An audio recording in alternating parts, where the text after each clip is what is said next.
விழுப்புரத்துக்கு பக்கத்துல இருக்கிற கிராமம் ஒண்ணுக்கு பறவைப்புறம்னு பேர் வச்சிருக்காரு. இப்போ அது பனையபுரம்னு அழைக்கப்படுது. இந்த ஊர் ராஜராஜ வளநாட்டில் பனையூர் நாட்டு, பொறையூர் நாட்டு, தனியூர், பறவைப்புறம்னு கல்வெட்டுகள் தெரிவிக்கின்றன. இந்த கோவில்ல உள்ள இறைவன் பறவை ஈஸ்வரன் உடையார்னு குறிப்பிடுறாங்க.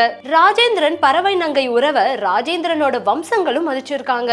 ராஜேந்திரனோட மகனான ராஜாதிராஜன் பறவை நங்கைக்கும் தன் தந்தைக்கும் தகுந்த மரியாதைகளை அவங்க இறந்த பிறகு செஞ்சிருக்காரு. ராஜாதிராஜனுக்கு அடுத்த அரியணை ஏறிய இரண்டாம் ராஜேந்திரனும் தன் தந்தையான ராஜேந்திரன் தாயா பார்த்த பறவை ஆகிய 2 பேருக்கும் திருமேனிகள் செஞ்சு பறவை ஈஸ்வரனுடையார் கோவில்ல பிரதிஷ்டை செஞ்சிருக்காங்க. அவங்க பிறந்த நாட்கள்ல விழாக்கள் எடுத்தாங்க. அதன் பிறகு வந்த வீர ராஜேந்திர சோழனும் இதே மாதிரி பறவை பேர்ல பல நன்கொடைகளை செஞ்சிருக்காரு.